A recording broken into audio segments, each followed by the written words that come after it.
vous êtes au 4e salon du livre de Saint-Bouchard, près de Bourges, avec le Cultura. Et voici Corinne Valade, une auteure que je vous présente, avec ses livres. À toi, Corinne. Eh bien, bonjour. Effectivement, je suis romancière depuis plusieurs années.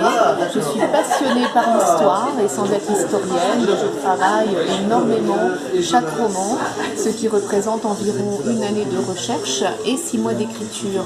D'accord. Mon tout dernier roman est L'audace d'une étoile. C'est une biographie romancée d'une femme exceptionnelle, une femme qui est née en 1884 à Thiers, qui en 1900 est venue à Paris, s'est fait repérer par les frères Zola, qui venaient d'acheter les Folies Bergères et qui avaient besoin d'une femme, belle femme, qui attire la foule en la mettant dans un engin infernal pour lui faire des loopings. Mauricia, qui n'a peur de rien, va accepter ce contrat et par la suite elle sera appelée par les plus grands cirques du monde. Elle va suivre Barnum aux États-Unis, elle ira ensuite en Russie, elle va faire toute l'Europe. Elle va avoir pas mal de problèmes parce qu'elle va tomber, elle va avoir des accidents, elle se relèvera à chaque fois. Et c'est une femme qui va se marier avec Gustave Coquillon, qui est un grand critique d'art, qui va fréquenter Chagall, Picasso, qui va être l'amie intime de Suzanne Valadon. Elle va être vraiment très intéressée par l'art et surtout elle va aider les artistes de l'époque.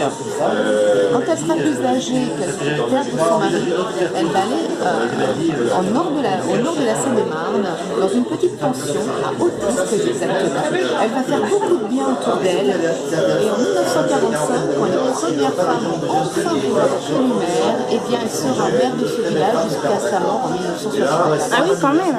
Une femme d'exception. Oui, ça c'est sûr, on peut le voir. Alors, je vous conseille ce livre, hein, évidemment.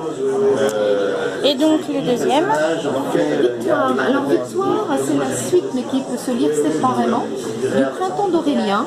Et là, c'est toute une saga familiale qui traverse des époques très mouvementées, puisque toujours passionnée d'histoire, je me suis intéressée à la Commune de Paris, mais également à l'Algérie Chaufféry, à l'affaire Dreyfus. Donc on est dans l'art déco, et on est en même temps dans toute cette vie très foisonnante au niveau politique de cette période très faste, entre 1856 et on arrive en 1914. Et là, ce sera non pas une suite, mais presque chronologique en tous les cas dans mes ouvrages, puisque j'ai écrit également Léopoldine, qui est un livre sur une histoire méconnue, alors encore romancée, mais sur de la documentation bien précise, des mutins de la Courtine, les Russes dans la Grande Guerre. Des Russes qu'on a fait venir en 1916, qu'on a entraînés, qu'on a armés, qu'on a envoyés sur le front dans la Marne, lorsqu'ils ont voulu rentrer chez eux en 1917, déjà parce qu'ils refusaient d'obéir à leurs officiers, et puis ils avaient décidé de retourner chez eux pour participer au partage des terres. Les deux états-majors français et russes, pour schématiser, ne se sont pas entendus, ils ont fait peur parce qu'ils avaient des idées pacifistes, on les a éloignés et on les a mis dans un camp du Limousin à la Courtine. Ils se sont très vite scindés. Ceux qui étaient disons plus rouges sont restés à la Courtine, ils se sont organisés en soviet, premier soviet russe français dans le Limousin. Mais ils ont fait peur, très peur à l'état-major. Et malheureusement, ça s'est très mal terminé. Donc cette histoire, je la raconte à travers une infirmière, pour parler également des services de santé de l'armée, pour parler de la professionnalisation des infirmières, et parce qu'une infirmière de la Croix-Rouge russe qui va les suivre est plus apte, elle, à comprendre ce que pouvaient ressentir ces soldats.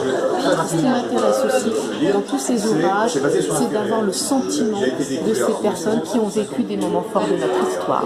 Oui, des personnes formidables et dont l'histoire est à connaître en fait. Voilà.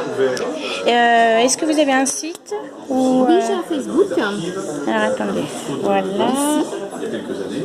Il y a le site de notre éditeur qui est donc de Boré, France Livre et vous trouverez des informations et des vidéos et des explications sur mon Facebook. D'accord. Ben, je prends les 2 marque-pages et la carte de visite et je vous remercie. Et puis, belle lecture à tous. Et en tous les cas, n'hésitez pas à découvrir mon éditeur, qui est également l'éditeur de d'autres auteurs présents sur ce salon, les éditions France Livre de Boré. D'accord, mais avec plaisir. C'est vrai que c'est des livres que je relaye souvent, donc l'éditeur, les éditions de Boré. Merci beaucoup. Merci à vous. Corinne Valade, merci beaucoup et à bientôt.